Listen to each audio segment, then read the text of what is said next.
Juste au sujet du teaser qu'on vient de voir, j'ai entendu dire que France 4 allait être remodelé en termes de contenu pour s'adresser aux moins de 15 ans, c'est vrai? Alors, d'abord, ce teaser, c'est pas un teaser de France 4. Je préfère rendre à César. Studio 4 a été créé par la direction des nouvelles écritures et c'est important de le dire, nous travaillons avec toutes les chaînes. Il se trouve que, à l'époque, comme France 4 était une chaîne plutôt à destination des jeunes audiences et que vous l'aurez vu dans ce teaser, on n'est pas particulièrement sur une audience ménagère ou plus de 65 ans. On s'est associé à France 4 pour créer cette plateforme.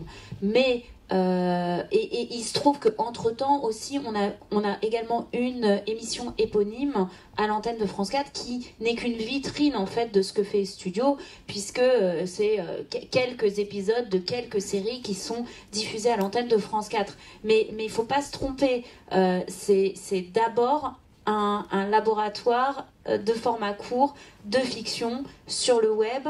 Après, l'avenir de France 4, moi je suis pas capable aujourd'hui de vous dire ce que ça va être. Oui, j'ai lu comme vous le projet de la future présidente qui a plutôt envie d'une chaîne jeunesse.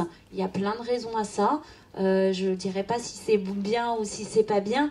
Peu importe, ça ne changera pas. Studio 4 existera. Peut-être qu'un jour Studio 4 perdra son 4. Ça vous aura peut-être pas échappé, mais Studio 4 s'appelait Studio 4.0. Et puis au bout de 2 ans et demi, on s'est dit le point 0, il est un peu vintage, il est un peu has-been, on va l'enlever. Et puis peut-être qu'à un moment, on enlèvera le 4. Et peu importe, on restera ce laboratoire de création. Vous l'avez vu... je ne sais pas si il n'y a qu'une minute et il faudrait aller voir sur la plateforme la variété et la richesse des propositions éditoriales, mais on n'est pas tout à fait dans des codes de télévision classiques. Donc, on va rester là-dedans. Nous, ce qu'on cherche, c'est des choses corrosives, on cherche des choses qu'on ne voit pas ailleurs. Donc, par exemple, on ne va pas aller se mettre à faire de l'humour type YouTuber, etc. parce qu'il y a plein de gens qui le font très très bien, ils n'ont pas besoin de nous pour faire ça. Nous, ce qu'on veut, c'est pouvoir aller financer bien. Je précise, on ne fait pas de la fiction low cost comme de temps en temps on peut entendre. On est juste sur d'abord des volumes beaucoup plus courts et ensuite sur des concepts un petit peu malins. On n'est pas sur 350 figurants, 1000 costumes, des trucs d'époque, etc. Quoique, si vous connaissez Le Visiteur du Futur, aujourd'hui avec les effets spéciaux, on peut faire des choses très très très très bien et très très très bluffantes avec pas forcément énormément d'argent. Tout ça pour dire quoi ? Que Studio 4, l'avenir de Studio 4 n'est absolument pas lié au futur de France 4. C'est pas parce qu'il y a un 4 que c'est le même 4. Et oui, et on verra. Et en plus, je ne sais pas encore ce que va devenir France 4, mais aujourd'hui, le projet, il est tel qu'il est. Ça ne peut pas changer du jour au lendemain. Donc, on verra, quoi qu'il en soit. Nous, on était là avant. Et j'espère qu'on sera là après. Et juste pour finir sur Studio 4, parce que ça peut intéresser certaines personnes ici, nous sommes actuellement dans un appel à projet. Si ça vous intéresse, parce que tous les ans on lance un appel à projet, on en est aujourd'hui au 4e appel à projet. Si vous avez des velléités d'écrire, de produire ou de réaliser de la web-fiction, allez sur le site. Cet appel à projet-là, il est un petit peu particulier, vous le verrez. D'habitude on était sur une thématique, et là on est sur un kit d'inspiration, donc vous faudra vous procurer le kit d'inspiration, mais vous trouverez toutes les informations sur le site, et c'est jusqu'au 8 juillet pour participer. Et donc c'est les fameux formats courts dont tu parlais tout à l'heure. Ça, c'est les formats courts de fiction. Formats courts de fiction, d'accord. Pour Studio 4. Super. Et tu veux que je dise un mot de la deuxième plateforme ? Sinon, on aura l'occasion, je reviendrai. Non, mais en plus, je crois que tu restes un petit peu avec nous pour prendre un verre après, donc on pourra continuer à profiter de toi, si je peux me permettre. Là, on est un peu obligé de... Donc, petite question rapide. Oui, elle est rapide. Bonjour madame. Moi je trouve que vous faites un travail vraiment formidable sur les nouvelles écritures. Enfin, c'est impressionnant, Studio 4, je trouve que c'est vraiment une super initiative. Après, c'est un peu la même question que j'ai dû poser à M6, mais est-ce que vous travaillez vraiment en lien avec FTVEN par exemple, ou même la com de France Télévisions pour vraiment communiquer autour de ce que vous faites, parce que, étant donné que votre présence, on va dire, à la télévision, elle est quasi inexistante à l'exception de France 4, je crois que c'est le soir, le vendredi soir, non, où il passe... Ça c'est pour Studio 4, mais c'est normal, je vous ai expliqué pourquoi.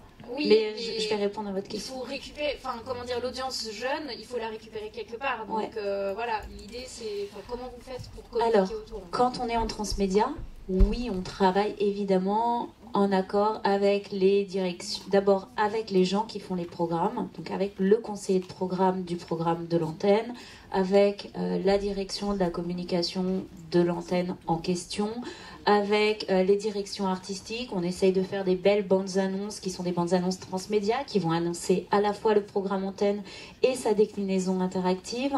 Donc oui, sur les programmes transmédia, on peut facilement communiquer à l'antenne. Je dis pas qu'on l'a toujours bien fait parce que c'est quelque chose qui a pris énormément de temps à mettre en place. Je pense pas dire des secrets que dire que l'arrivée du digital, elle n'est pas toujours super bien vécue dans les chaînes. Ça dépend de quelle chaîne, ça dépend de quelles équipes, ça dépend de quel genre.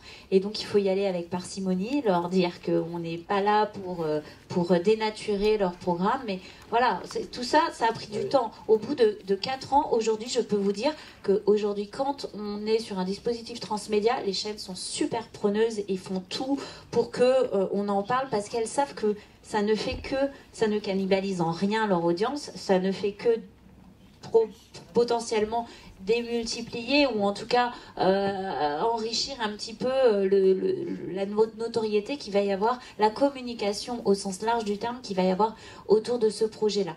Quand on est sur de la pure nouvelles écritures, on travaille beaucoup moins avec les chaînes, on travaille des partenariats.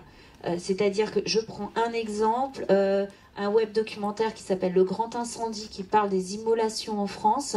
On est évidemment, c'est pas un sujet hyper sexy, c'est pas un sujet hyper grand public. On n'est pas relayé par une antenne parce que ça n'a rien à voir avec aucune des antennes. D'ailleurs, c'est un sujet qui est quasiment jamais évoqué. Ça pourrait être traité. Des raisons qu'on comprend ou pas, je ne sais pas. On l'évoque pas parce que ça pourrait provoquer des vagues de suicide. Là, on va faire un partenariat avec Le Monde. On est en partenariat avec Le Monde Papier et Le Monde.fr. Le Monde Papier, le jour de la sortie du web documentaire, on est en une du Monde Papier. On a 4 pages à l'intérieur du Monde. Et après, on reste pendant 1 mois en home du Monde.fr. C'est quand même potentiellement un trafic énorme. Ça nous ramène... L'audience, elle vient de là. Sur tel ou tel projet, en fonction de ce qu'on raconte, on va être en partenariat avec des antennes de Radio France, par exemple. Sur la Tour Paris 13, qu'on a fait avec la Blogothèque, on était sur le Move. Et on a tout un tas d'autres partenaires qui vont être déterminés en fonction de l'ADN du projet. Donc on va chercher des partenaires soit éditoriaux, soit carrément des partenaires qui s'investissent très tôt dans le dispositif. Génération Quoi, on avait Europe et on avait Le Monde aussi, où on avait même des partenaires institutionnels. On avait AnimaFac qui nous a permis de rentrer dans les facs, par exemple. Chaque fois, en fonction du projet, on va chercher le bon partenaire. Quand on est sur des sujets un petit peu plus légers, comme de la webfiction, eh ben, on peut aller chercher un mademoiselle.com, on peut aller chercher un Melty, voilà, tout est possible. Un Combini, on a un très joli projet là qu'on va sortir. Bon, je vais arrêter parce que sinon non, mais c'est toujours très frustrant dans le rôle du méchant casseur de pieds qui respecte la montre. Enfin bon. Mais en tout cas, on profite du fait que tu restes avec nous, donc n'hésitez pas. Vous voyez elle est quelqu'un de très ouvert et qui aime bien